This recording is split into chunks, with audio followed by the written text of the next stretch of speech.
Sister Wives Rewatch, Season 6, Episode 8, A Wife Decides. And it's actually, this is the episode that Mary... Wait, this is patriarchal, so the wife can't decide.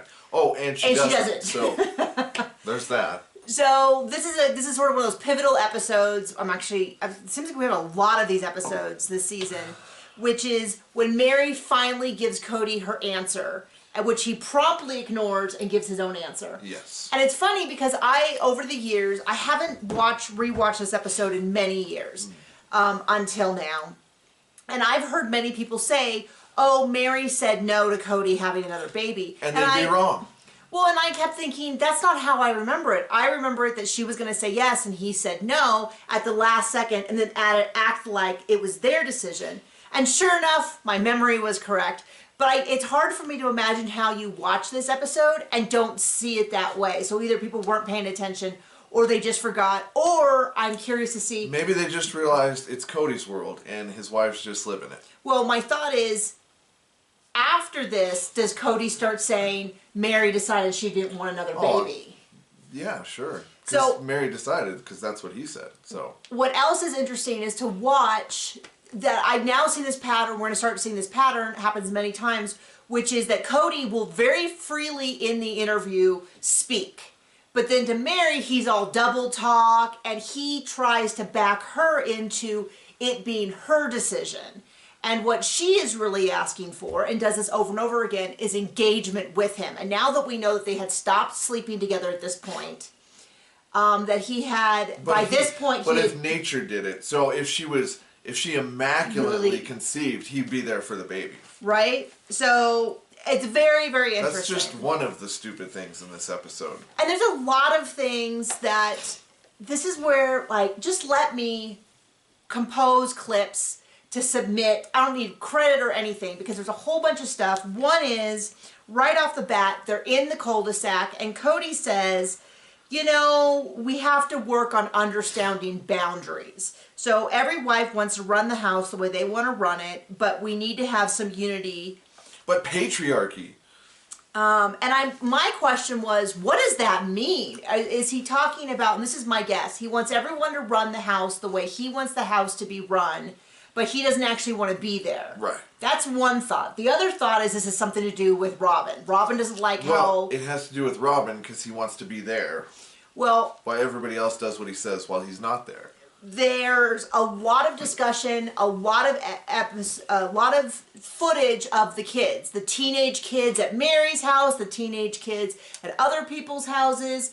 There's a lot of footage of the younger kids at Christine's house. Christine talks about how Kid Town is in her backyard and they've taken old blankets and sheets and they've made and she's just saying it's a complete disaster and it looks terrible. And their backyards, I do have to admit, look pretty awful. Their backyards are pretty much just open, scratch dirt. It's kind of what our horses have out in their dry field. If the kids are having fun, who cares? Oh yeah, no, totally. But it's just funny because it's just like, man, I can see how they got those big houses and they had nothing left over for... Right. Anyway, we see Mary and Christine both talk about how happy they are to be back together. They talk about the kids being happy together. We don't really hear anything from Janelle other than Janelle in her house yelling for her boys and she can't find them. It does look like... And Maddie. The houses look enormous. They do look big and, yeah. I don't know what the square footage is, and I'm not saying they don't deserve a big house. I'm just saying every time they're in those houses, I'm struck by how enormous these houses are. And that's why I always feel like it's weird when people are like, oh, people wanted Mary to have a shack. No, but she's got an enormous house. It's unbelievable. I just wanted Mary to have a husband. Oh. Yeah, I know, right? The minimum. So then we see Robin. We see a very tight frame of Robin in maybe her living room where she's unpacking a fire pit. That's all we see of Robin. I'm now tracking how often we actually see Robin's house, and it's not very often. So Robin is assembling a fire pit. They're going to burn Cody's duffel bag that he used to take from house to house. And this is what it's weird to me because part of it I think part of it is like, well, he still's going from house to house.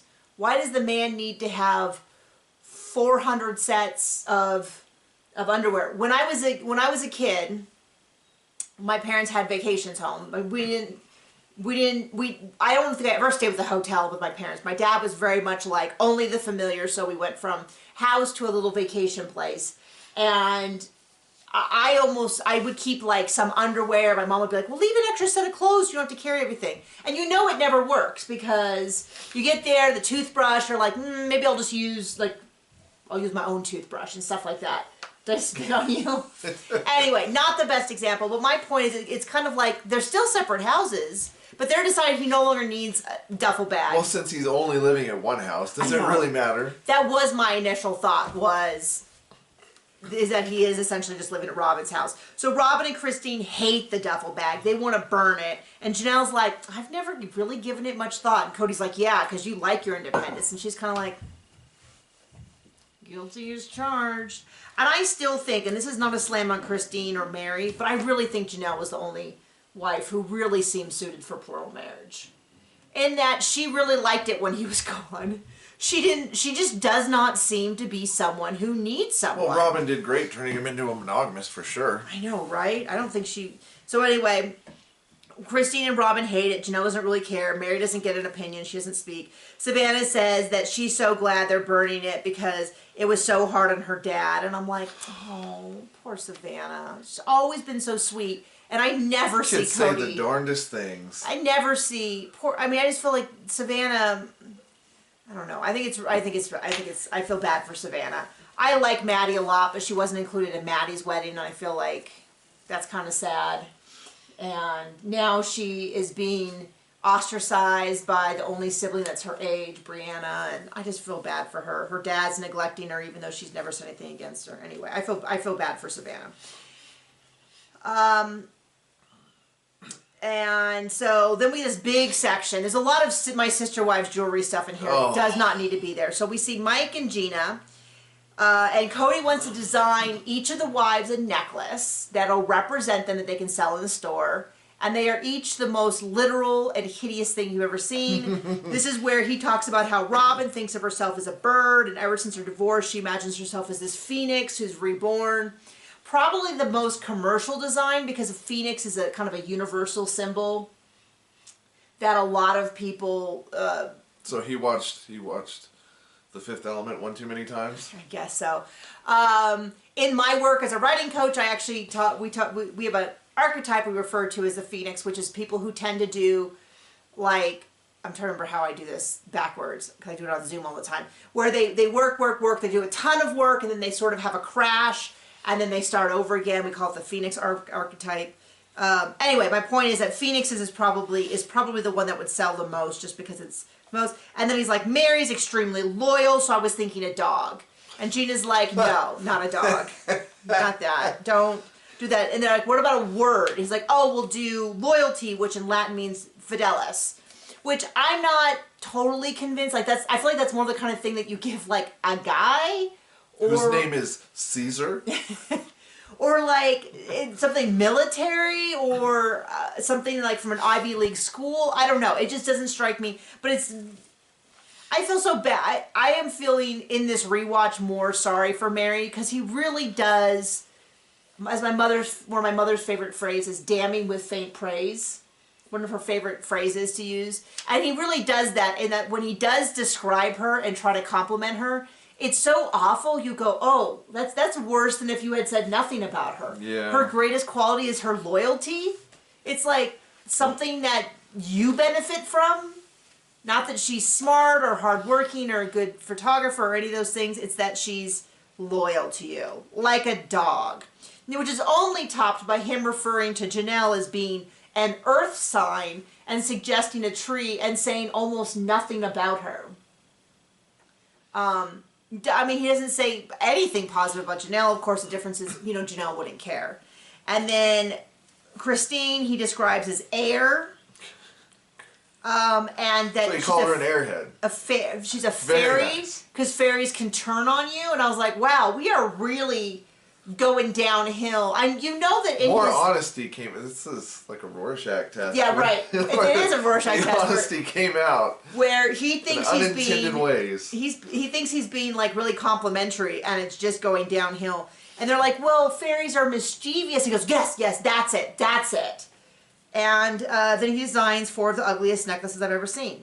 And then he talks about how he has to spend equal time and energy on each wife, which is something that he only pretends to do for a few more... He's not doing it. No, he's not. He's not doing it. Definitely not doing it with Mary. Definitely not. But he is pretending to. And in a few years, he won't even pretend to, and it'll be all their fault. He just gives it up altogether. Then they have this whole big thing where they go to the Silverton Casino in Vegas, which I am not familiar with. There's a lot of casinos in Vegas, and I don't know all of them. My big archery tournament that I used to go to every year and haven't gone to for a few years is moving to Paris, which I've heard of, Paris Casino. And I was like, oh, we're definitely not going now. Horseshoe Casino, and I was like, I hadn't heard of that, and it's all under the Caesar umbrella, which doesn't make any sense to me. And I tried Googling it, and it wasn't making a lot of sense, because I don't know where we're actually shooting. I guess there's a convention center. Anyway, I'll have to figure that out before next year if I'm able to go and compete again.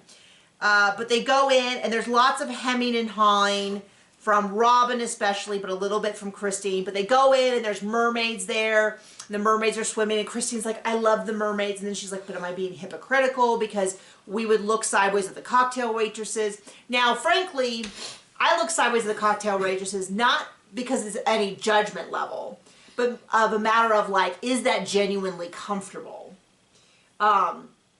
Because when we were at the South Point, and before that the Riviera, which has been, was torn down, is no more. That's where the tournament used to be, and then it was at South Point. Now it's going to be the Caesar properties or whatever.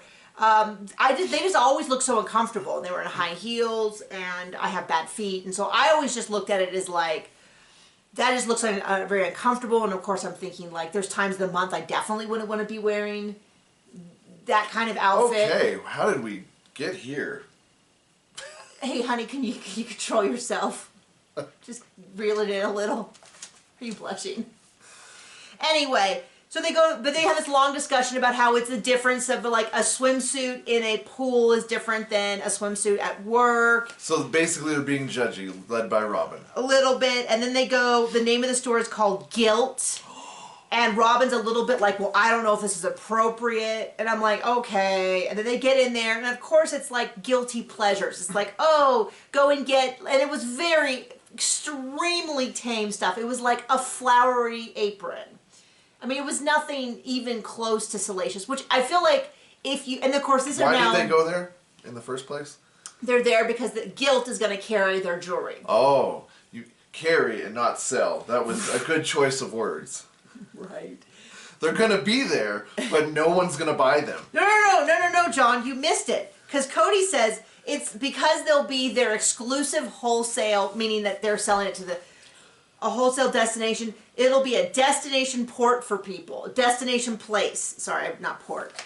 And I doubt it. So anyway, they go Guilt. They do this whole big thing. We know we're in the future. And this is the past. And then it did nothing for their sales. Then Gina and Mike, who was the one who helped Cody design these things, are their new manufacturers. So that's who we I think they're the same people we met a few months ago. I don't know. I'm not going to look it up and make sure they are the same. Would not surprise me the least bit if they had to switch companies again. But Gina's like, explains to us how casinos are so judgmental because they go to them and they're so excited to carry the jewelry and they don't have any problem with the polygamist, but when middle management takes it to upper management is not interested. And I'm guessing because they looked at the product. Apparently upper management has some brains in this industry. Well, and I'm just there's no market for this crap. I'm just not buying that they aren't getting the jewelry because he's polygamist. Because they carry all sorts of stuff from all sorts of terrible people. Well, the thing about them is they want to make money, so they want stuff that sells. I think that's what happens. Unlike the people running this place called Guilt. Well, they're not, this is not exactly, I was almost at the Riviera, which was not a great casino, but I will still say probably a step up from this casino. And anywhere that's going to carry their jewelry is probably not very bright. Well, my thought is on all this is that middle management's excited. They're like, hey, we'll film us bringing the stuff in. They're like, hey, I love that idea. They bring it up. They look at the jewelry. They go, this is not going to sell. This is way too expensive for this low of quality.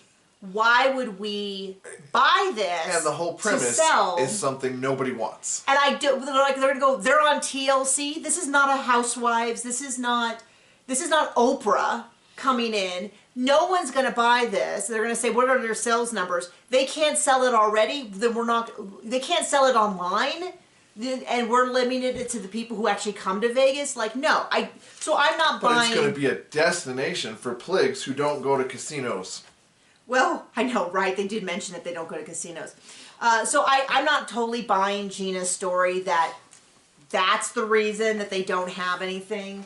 That they're not getting into casinos is because of judgment.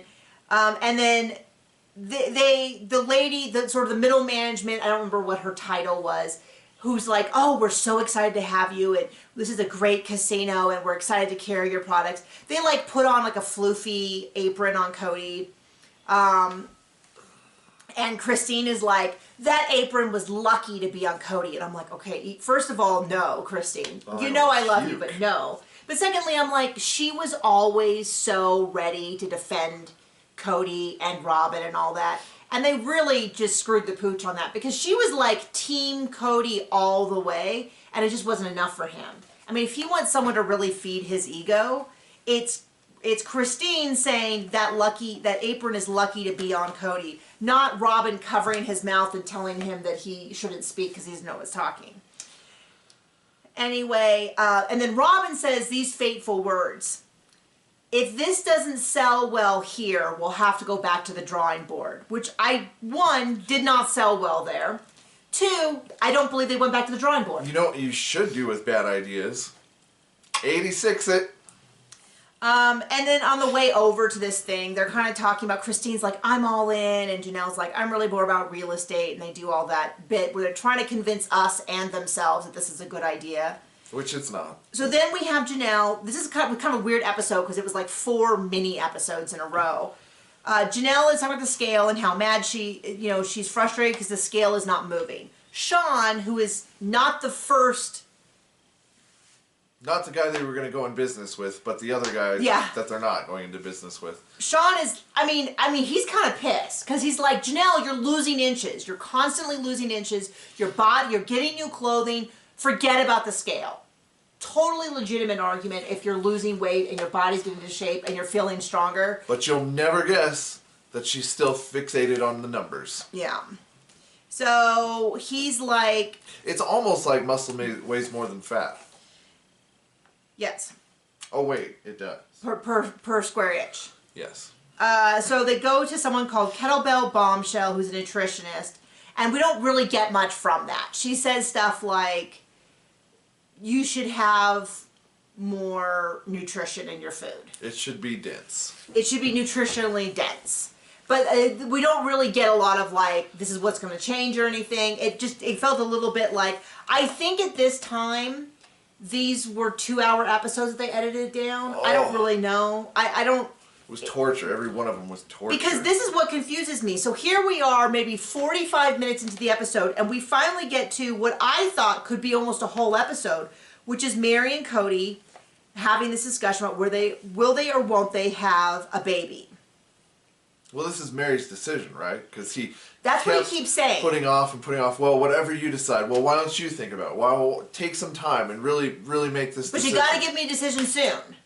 Yeah. So, things to realize is when this was first aired, we did not know that Cody and Mary were not sexually active. Weren't bumping uglies. And they hadn't been. By this point, we don't know exactly when this happened, when they stopped being intimate. You mean but we know it was several years before the catfishing thing. And the catfishing thing is kind of looming in the future. Yes. And so we didn't know that.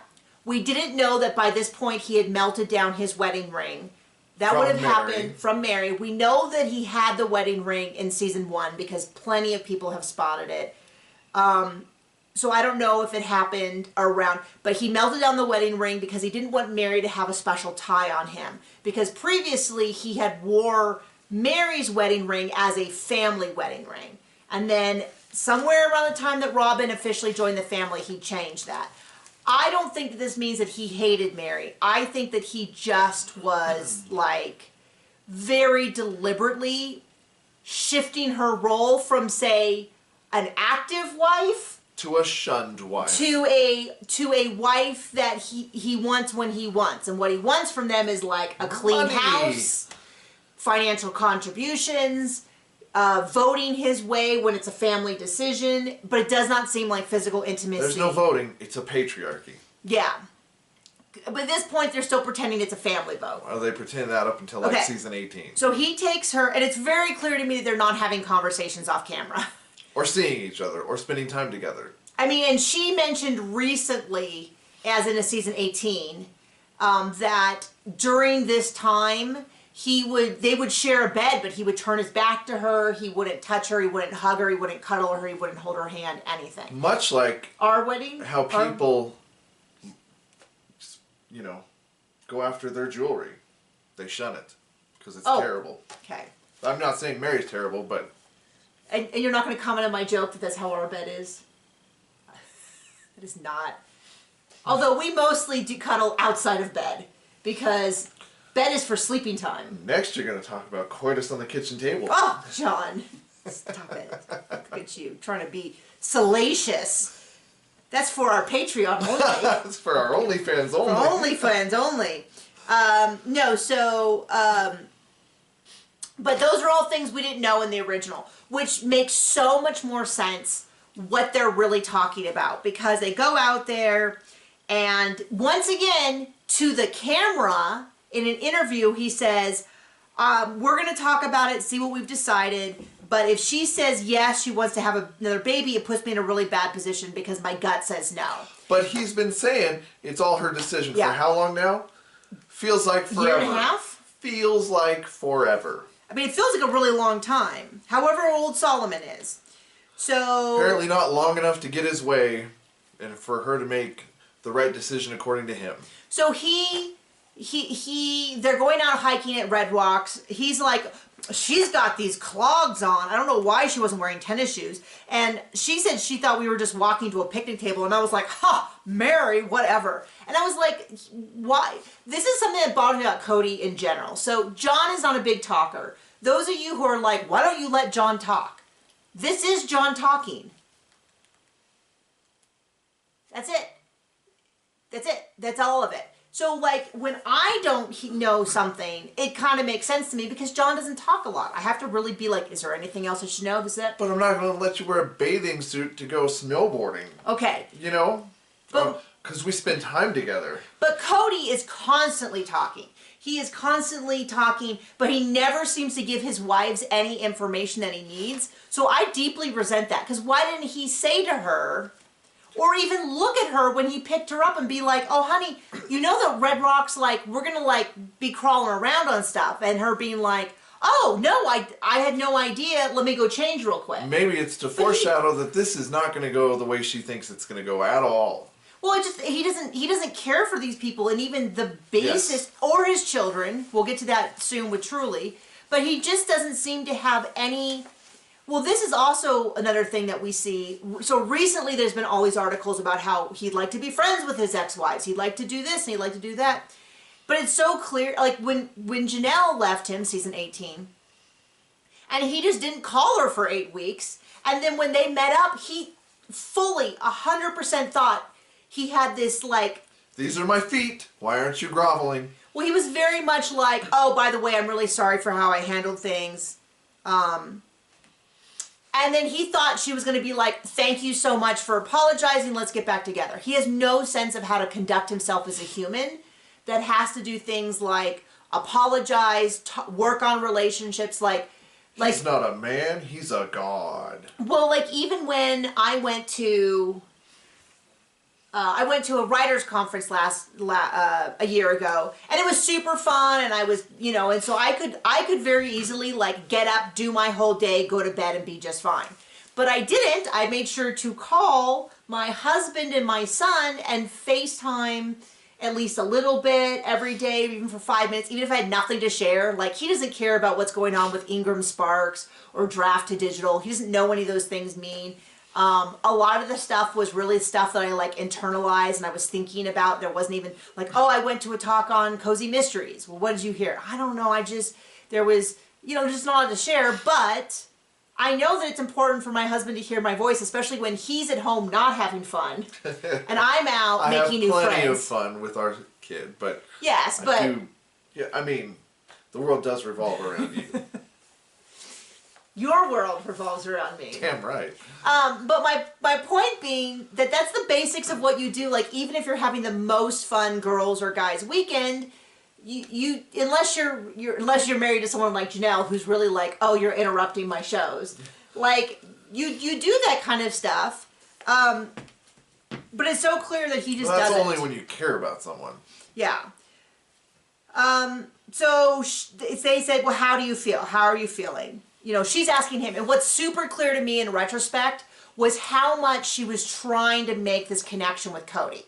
And that's the same thing that happened during their anniversary trip when he was like telling the camera he didn't want to be married to her but wasn't saying that to her face. When I think that Mary was really wronged in the discussion about which plot she was originally going to have, where he got super mad and was like, Robin's bending over backwards for you. And what she was really saying, what he was doing was he was trying to manage her. He was trying to give her the property that he thought she wanted so he didn't have to have a conversation with her. What she wanted was to talk it through with him. And he just flat out said, here's your sign. Go away. I gave this to you because I thought you would like it, and now you don't like it, and I'm mad at you. But he was trying to manage her. Now that's not to say that... Anyway, so she's like, well, how do you feel? It's really clear that she wants a connection with him. And he says, well, here's the deal. If God and nature are telling us no, then my gut is saying no as well. So I don't think we should. Which I feel like if this is how you feel, that God and nature are telling you no, so you shouldn't have any more kids, where was that energy a year and a half ago? Why did they go to all those doctor's appointments? I don't know why he needs to drag God and nature into it when they're not banging. Well, that's a very fair point. And I mean, there's a part of me who just goes, as someone who has gone through fertility and understands what they tell infertile couples. Infertility. Oh, sorry. Who had very little fertility. We have one, and he's downstairs sick with the flu. That's our fertility down there. As someone who's gone through infertility and has read all the information and talked to his stuff, the fact that he was trading off every third day makes me kind of go, that's probably a pretty big reason why Mary only was able to have 2 pregnancies. Now, obviously, she was only able to carry one, and I have a great deal of sympathy for her. But there's a part of me who just goes, if he is sexually active with 3 women, his little swimmers are not at their peak. Do you know what I mean? Like, there's a lot of discussion about that, and the fact that he was gone every third day, and if she had... Anyway, my point being that she was already facing a losing battle, and so for him to throw God and nature in there, I kind of feel a little bit like... God, nature, my libido, don't like you. So. I mean, yeah, that's kind of what it feels like. And so she is saying, I want to hear yes or no, and he repeats, if God and nature said no. And I feel like, people give her a hard time for not getting Cody's signals, but this must have been so shocking for her after their 7 talks where he's like, let's do it, let's go, if this is what you want, I'm all in, and then all of a sudden... That was him graciously giving her time to come around to the right answer. And by that, I mean him. Not liking her. I don't think he ever would have allowed Robin to carry a baby for her. I don't think that's possible. I do think that he would have been okay with another baby. I don't think he would have been there for Mary for the baby. Oh, he'd be there like he was for Christine, Exactly. That's exactly what the experience she went banging Robin while she's delivering. Right? But I think the progression of his opinion on this charts his waning feelings for Mary. That's what I think. I think that at first he was still in with Mary enough to be like, sure, I'll have another kid. He loves kids, all of that. And by the time Mary's actually ready, I think he's like, I do think there was something going on in the cul-de-sac that we didn't know about. And I'm thinking that once they were back together, I think he started to resent more and more and more that people knew where he was and he couldn't just hang out at Robin's house and claim he was working, or have the assumption be, well, if he's not at Janelle's, then maybe he's at Christine, Mary, and Robin's. And then they very quickly figured out, oh no, he's always at Robin's. I'm not getting my time. Janelle's not getting her time. Mary's not getting her time. Is that, no, okay. Just making sure it wasn't the school calling again. Anyway, so he says, well, what do you want? And she explicitly says, I would like to start testing with doctors. That's what I would like to do. So that's her decision. And he goes, no. And he says, Nat, no. Talking to doctors isn't going to change anything. That's what he says in the interview. In person, he goes, well, why don't we just try a no and sit on that for a while? Which is code for, I hope she gets old enough to stop with this nonsense. Well, what I feel like that's saying is, I'm not going to say no. I'm going to say, why don't you sit on a no so that you're responsible for having said no, and I never have to be held accountable for saying no. Almost like how he got all 3 of his wives to leave. And then she says in an interview, I was shocked. He's been asking me for an answer. I don't understand how that's consistent. Because it's the wrong answer. And then she says, well, let's think about it. And he says, yes, let's think about a no. And it would be almost laughable if it wasn't so sad. I mean, this is it is. I mean, it's really sad. And then he kisses her a bunch. And I was like, I bet you that's the only time he's kissed her like that for months. And he's really trying to he's trying without saying, to say, if you go with my no, I'll give you more physical affection, and then absolutely doesn't do that. Much like how, go for it. Oh no, you say it. Oh, much like how he was like, oh, just come with us to Arizona and we'll start over again. And then she does, and then he ghosts her. Exactly. I mean, it's so clear to me that this is the dynamic that they have worked on in their relationship, and I didn't see it the first time he did it, which is now. The second time he did it, it was really obvious. And then he kept doing that to her through the whole divorce, where he kept saying... Give me your money, I'll spend time with you. Give me your money, I'll spend time with you. Yeah, like, well, I'm not saying no, but you haven't done these things, you do these things, and I will maybe consider it, and then it stays a no. Yes. And so that was really sad to watch. And then, interesting, Robin and Mary are going to talk. So Robin comes over to Mary's house, and they sit on that half-curved... They got so much use out of that half-curved conversation where Mary gives Robin the worst news in Mary's life, and then Robin talks about how it's sad for her. Yes.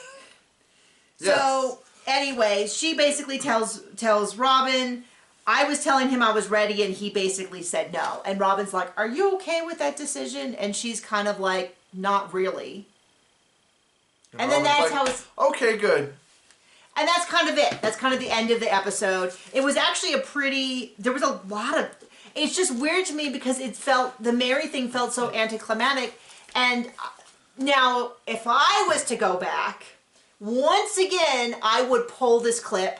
I would ask Mary about it. And I'd be like, why do you think he said no? Let's show all the clips of him being like, let's do it, let's do it. Why then did he say no? I'd ask Christine. I'd ask Janelle, because I almost guarantee that Janelle would say, to me he was saying, I don't think Mary should have another baby, but he wasn't saying that to her, and I don't know why. That would not surprise me in the least bit. I would ask Robin about it. I would ask everyone, because they really just sort of... And Robin would tell us how it affects her. Would be how it was really difficult for her. Mm-hmm. So anyway... Thank you so much for joining us. We're going to go check up on our son, make sure that he is recovered mostly. Mostly. Like our dogs. So I asked him this morning, how are you feeling? I'm feeling a little better. Oh, are you good enough to go to school? No, I think I'm still a little sick. Yep. But he is still a little sick. And he had a fever as of last night. So we're like, we'll just give him one more day. So anyway, thank you for joining us. We will see you around. Bye-bye.